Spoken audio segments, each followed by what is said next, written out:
अस्सलाम वालेकुम, hello everyone, कैसे हो आप सब लोग। उम्मीद करती हूँ आप सब खैरियत से होंगे। तो welcome back to my channel. तो आज है ना संडे का दिन था, बच्चों की फरमाइश थी, उनको पॉपकॉर्न खाने का बहुत ज़्यादा मन हो रहा था। तो मैंने सोची कि ये घर में बनने वाले इंस्टेंट पॉपकॉर्न लाऊं और बना कर दे दूँ उन्हें। तो बस मैं वही कर रही थी। और आज है ना फ्रेंडशिप डे भी था, तो बच्चे काफ़ी ज़्यादा खुश थे और गए हुए थे अपने फ्रेंड्स के पास। तो मैं सोची जब तक के पॉपकॉर्न बना देती हूँ। तो देखो इनाया आ गई और वो ना मुझे बता रही थी कि देखो मम्मा कितने सारे फ्रेंडशिप बेल्ट मिले हैं मुझे, इतने सारे फ्रेंड्स हैं मेरे, सब घर पर आकर मुझे फ्रेंडशिप बेल्ट बांध कर गए। और उसके ना कुछ फ्रेंड्स ने मुझे भी है ना फ्रेंडशिप बेल्ट बांधे थे।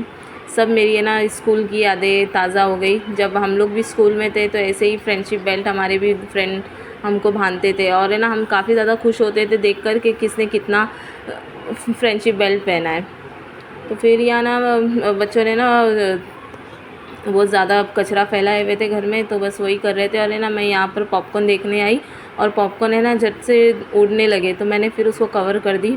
और यहाँ पर बच्चे लोग हैं ना इतने एक्साइटेड थे खाने के लिए, तो इसके लिए ना खड़े थे कि दोनों में से किसी को भी ज़्यादा नहीं मिलना चाहिए, बस दोनों को सही सही मिले, इसके लिए वो खड़े थे। दोनों का इक्वली माप लेकर वो दोनों एक दूसरे के साथ हर चीज़ शेयर करते। और उसके बाद है ना यहाँ पर वही मुर्गी का चूज़ा लाए हुए थे, तो उसके लिए बच्चे ना घर बना रहे थे। तो ये तकिए वगैरह ना सभी लोग ने ऐसे रख दिए थे और उसका ये ना घर बनाए थे। और ऐसे ही बच्चे घर में ऐसे ही खेलते हैं, उनको नीचे जाने का मौका नहीं मिलता है कहीं बाहर खेलने का, तो बस वो घर में ही खेलते रहते हैं। तो देखो ज़रा सा पॉपकॉर्न बनाई और इतने सारे बर्तन निकल गए। तो अभी है ना मैं जा रही हूँ छुपते छुपाते हुए बच्चों से नीचे सब्ज़ी लाने के लिए। लिफ्ट को आने बहुत ज़्यादा टाइम लग रहा था, तो मैं सोची चलो सीढ़ियों से ही चली जाती हूँ, तो थोड़ी एक्सरसाइज वगैरह भी हो जाती है। काफ़ी दिन से ना सब्ज़ी वगैरह मैंने कुछ ली नहीं थी, तो समझ में नहीं आ रहा था अभी मैं क्या लूँ और क्या बनाऊँ। तो फाइनली मैंने कुछ सब्ज़ी ले ली और आ गई थी घर पे। तब तक इनाया ना घर पर रहती है तो बच्चों को संभाल लेती है, तो मैं नीचे चली जाती हूँ। तो वो बच्चों की ना दोनों तीनों एक दूसरे को संभाल लेते हैं और अच्छे से रहते हैं घर में, तो मुझे ना टेंशन नहीं है। तो फिर है ना मैंने डिनर के लिए आज लेकर आई थी भिंडी की सब्ज़ी। आज ज़्यादा ना डिनर में कुछ बनाना ही नहीं था मुझे। मैंने ना दोपहर में ही दाल और चावल बना के रखी थी, तो सिंपल सा बस आज नॉर्मल सा डिनर ही बनाऊंगी, सिर्फ है ना सब्ज़ी रोटी बनाऊंगी मैं। तो ना भिंडी को ना मैंने अच्छे से वॉश करके मैं रख दी थी इसको, और नमाज़ का टाइम हो रहा था मेरा, तो मैं नमाज़ पढ़ने चली गई थी।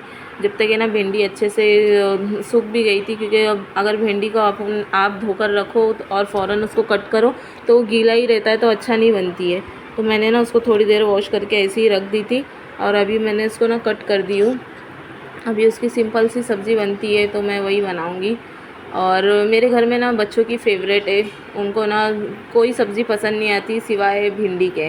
उनको भिंडी चाहे आप रोज़ खिलाओ तो वो शौक़ से खा लेंगे, लेकिन कोई और सब्ज़ी वो खाते ही नहीं हैं।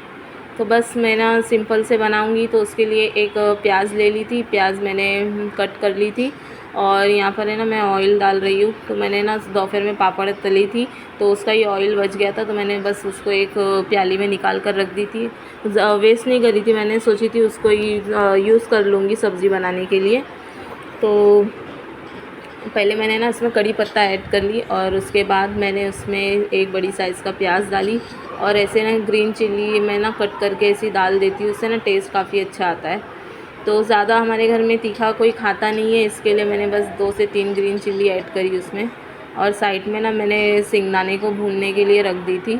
तो उसकी भी एक मैं आज है ना अच्छी सी डिश बनाने वाली हूँ, थोड़ी देर में आपको पता चलेगा मैं क्या बनाने वाली हूँ। तो बस है ना झटपट मैं काम कर रही थी और बच्चे भी है ना खेल रहे थे, और साथ ही साथ में ना मैं ये सब जो हाथों के बर्तन होते हैं जितने निकलते जाते हैं मैं हाथों हाथ उसको धो लेती हूँ। ज़्यादा जमा करूँ तो बहुत ज़्यादा बर्तन हो जाते हैं, फिर बहुत प्रॉब्लम हो जाती है साफ़ करने के लिए। इसके लिए ना मैं जैसे ही बर्तन जितने निकलते हैं उसको फ़ौरन है ना धोते जाती हूँ। और फिर है ना रोटी बनाना मुझे सबसे ज़्यादा टफ़ काम लगता है, रोज़ रोज़ रोटी बनाना। और तो मैंने ना एक्स्ट्रा थोड़ा आटा गूँध के रख देती हूँ फ्रिज में। तो क्या होता है कभी कभी मुझे ना ज़रूरत होती है, तो सुबह मैं बच्चों को टिफ़िन के लिए उसमें से ही ले लेती हूँ।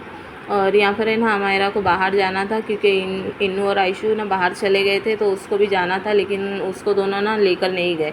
तो वही मुझे बोल रही थी कि मम्मा कहीं बाहर चलो, मम्मा लेकर चलो। तो मैंने उसको समझाई कि मम्मा को बहुत ज़्यादा काम है, अभी काम होने दो, फिर बाद में मैं उसको लेकर जाती हूँ। तो वो ना मान गई। बच्चे ना ज़्यादा कहीं बाहर जाते नहीं है, तो बस यहीं पर है ना, बाजू में उनकी कज़िन रहते हैं, तो उसके घर पे थोड़ा सा खेलने वगैरह जाते हैं।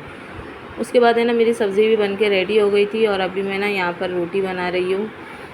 ज़्यादा हम लोग को रोटी लगती नहीं है, बस है ना 10-12 रोटी हम लोग को लगती है। माशाल्लाह से मेरी ना फैमिली 5 लोगों की है, तो हम लोग को ना रोटी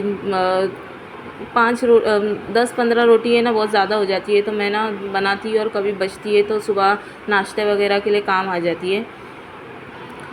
पहले ना मुझे रोटी बेलने में कुछ भी नहीं आता था, सब है ना आड़ी टेढ़ी बनती थी, लेकिन अब ये ना अच्छे से मैं इस रोटी को ना अच्छा बना लेती हूँ, गोल गोल भी बनती है। और है ना काफ़ी ज़्यादा मुझे एक्सपीरियंस हो गया है रोटी बेलने का, तो मैं काफ़ी सालों से बना रही हूँ, तो झटपट मेरा ना काम हो जाता है और मुझे ना अभी इतना टेंशन नहीं होता रोटी बनाना है या कुछ काम करना है। तो बस मैं फटफट रोटी भी बना रही थी और मुझे ना नमाज़ के लिए ईशा की देर हो रही थी और बच्चों का ना स्कूल का थोड़ा बहुत काम रहता है, प्रोजेक्ट रहता है, तो वो भी बनाना रहता है।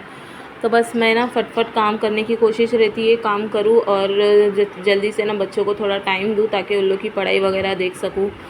उन लोगों ना स्कूल से कोई ना कोई प्रोजेक्ट मिलता ही रहता है, तो बस अभी इंडिपेंडेंस डे आ रहा है तो उसका थोड़ा बहुत प्रोजेक्ट था, तो मुझे वही बनाना था।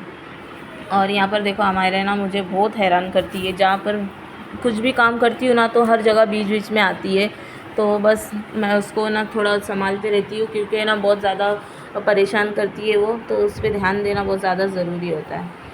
और या ना फिर मैं कुछ दिन पहले ना इधर मार्केट गई थी, तो वहाँ से ना ये सूखी बोंबल लेकर आई थी। इस बार है ना मुझे सूखी बोंबल सही नहीं मिला, शायद बारिश गिर रही थी, उसकी वजह से ना सारी बोंबी लेना थोड़ा गीला गीला जैसा था, तो फिर भी मैंने लेकर आ गई थी। अभी मैं इसको कट कर रही हूँ, तो उसका ना ठेसा बनता है, तो मैं वही बना रही थी। इतनी बोंबल है ना काफ़ी हो गई है, बाकी का ना मैंने उठा कर रख दी हूँ, नेक्स्ट टाइम में कभी काम आएंगी। तो उसके लिए ना मैंने अच्छे से उसको साफ़ कर ली और मैंने पहले शेंगदाने भूनी थी ना, तो बस इसी के लिए भून रही थी। तो ग्रीन चिल्ली और थोड़ा सा लहसुन ले लियो मैंने, और शेंगदाने को भूनी थी उसको, तो अच्छे से ना छील के मैंने उसका छिलका सारा उतार दी हूँ। अभी बस उसको ना तेल में मैं अच्छे से बोंबल को थोड़ा सा भून लूँगी। मैंने ना इसको पहले भिगा कर रखी थी 5 से 10 मिनट के लिए, उसके बाद उसको ना अच्छे से मैंने उसका पानी निचोड़ दी थी और उसको तेल में फ्राई कर रही हूँ।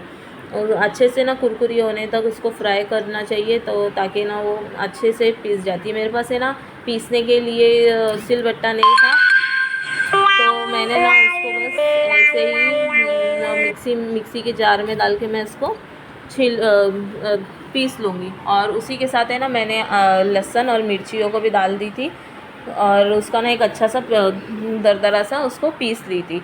और उस शेंगदाने को भी मैंने ऐसे ही मिक्सी में डाल के उसको दरदरा सा पीस ली थी। और उसके बाद मैं ना उसको वही सेम मैंने ना उसको एक फ्राई पैन ली हूँ, उसके ऊपर मैंने थोड़ा सा तेल डाली हूँ और दोनों तीनों को ना ऐड करके डाल दी उस पर, और उस पर से हल्का सा नमक डालूँगी और उसके बाद है ना थोड़ा सा हल्का सा मिर्ची पाउडर डालूँगी मैं। तो बस मेरा ना झटपट से ठेसा भी बन के रेडी हो गया था। ये ना मुझे बहुत ज़्यादा पसंद है और मेरे ना घर में बहुत ज़्यादा खाया जाता है। मेरे बच्चे नहीं खाते, लेकिन मैं और मेरे हस्बैंड खाते हैं। और उसके बाद है ना देखो इतने बर्तन निकल गए थे, हाथ बार बार है ना मैं धोती रहती हूँ, फिर भी है ना इतना निकल ही जाता है। तो बस मैं ये सब है ना धो लूँगी, साफ़ कर लूँगी। जितना ज़्यादा बर्तन है ना जमा करने मेरे को अच्छा नहीं लगता, इसके लिए मैं जितने जैसा निकलते हैं ना वैसे धो कर रखती हूँ। तो और है ना मैं रात के भी बर्तन क्या करती हूँ, जब खाना हम लोग खा लेते हैं ना उसके बाद मैं सोने से पहले सारा किचन साफ़ करके बर्तन वगैरह धो कर रख देती हूँ, तो ताकि ना मैं सुबह उठूँ और मेरे को ना किचन साफ़ सुथरा मिले। क्योंकि उठते के साथ मुझे ना टिफ़िन वगैरह बनाना पड़ता है और बच्चों का भी टिफ़िन रहता है, हस्बैंड का भी टिफ़िन रहता है, और मेरा ना सुबह पानी का भी टाइमिंग रहता है। सारे काम पड़े हुए रहते हैं, इसके लिए ना मैं रात में जितने काम हो सकते हैं मैं उतने ना पहले ही करके रखती हूँ। और अगर बच्चों का टिफ़िन वगैरह का मुझे सुबह कुछ बनाना रहता है तो मैं उसकी तैयारी ना आधे से ज़्यादा रात में ही कर लेती हूँ। तो यहाँ पर थोड़े बहुत बर्तन थे तो मैं उसको धो ली, और उसके बाद है ना बच्चे भी आ गए थे, वो भी मुझे काफ़ी देर से आवाज़ दे रहे थे कि मम्मी आओ हम लोग को पढ़ाई में हेल्प करो। तो मैं ये सब काम कर लूँगी और उसके बाद उनको जाकर देखूँगी। तो यहाँ पर है ना मेरे बर्तन भी धुल गए थे और देखो अभी किचन इतना साफ़ दिख रहा है। अभी वापस थोड़ी देर में उतना ही वापस से गंदा हो जाएगा, खाने के बर्तन निकलेंगे और ये सब पसारा वापस से निकल जाता है। तो वहाँ से काम करके आने के बाद यहाँ दूसरा काम मिल रहा है मुझे। ऐसा ही होता है, मैं जब किचन का काम करके आती हूँ उसके बाद है ना यहाँ पर बच्चे ना कुछ फैला दिए होते। तो हमारा है ना वही ज्वेलरी बॉक्स निकाल के बैठ गई थी और मम्मी खेल रही थी। वो भी बोलती है मम्मा मैं तुम्हारे जैसा बन रही हूँ। तो वही लिपस्टिक वगैरह ना लगाती है, रोज़ का यही उसका मसला रहता है। आती है मेरे पास और लेकर ये सब बैठ जाती है। उसको ना ये सब निकालने का बहुत ज़्यादा शौक़ है, ये सब निकालते रहती है और है ना पूरा अपने फेस पर लगाती रहती है। मैं मांग रही हूँ तो दे नहीं रही है। तो इसी तरह ना मेरे को बीच बीच में हाँ खेल रहे थे ना तुम। हाँ। अच्छा तो अच्छा तुम लिपस्टिक लगा रहे थे ना। हाँ मैं तुम्हारे ऐसे लगाती। तुम मम्मा के जैसा लगा रहे थे। मैं ऐसे लगाई थी ना। कैसे लगाए थे? मम्मा जैसा अच्छा लग रहा था ना। तो बस बीच बीच में ना वो बोलती रहती है मेरे साथ, बातें करने उसको बहुत पसंद है और मेरा भी अच्छा खासा टाइम पास हो जाता है उसके साथ बातें करने के लिए। तो अभी फिर है ना मैंने कपड़े वगैरह धो ली थी। तो एक ये अलग काम रहता है, कपड़े धो फिर सुखाओ फिर उसको निकालो फिर इसको फ़ोल्ड करो अच्छे से और उसके बाद उसको कबर्ड में रखो। तो बस आज का मेरा व्लॉग यही तक था। अगर आपको मेरे व्लॉग्स अच्छे लगे तो प्लीज़ मेरे चैनल को सब्सक्राइब कीजिए और मेरी वीडियोस को लाइक कीजिए और हो सके तो शेयर कीजिए और कमेंट करना ना भूलें। मेरी वीडियोस अच्छी लगे या नहीं लगे मुझे कमेंट करके बताएं ताकि मैं ना नेक्स्ट टाइम इससे ज़्यादा बेटर बनाने की कोशिश करूँगी। तो मिलते हैं नेक्स्ट वीडियो में, तब तक के लिए अल्लाह हाफिज़।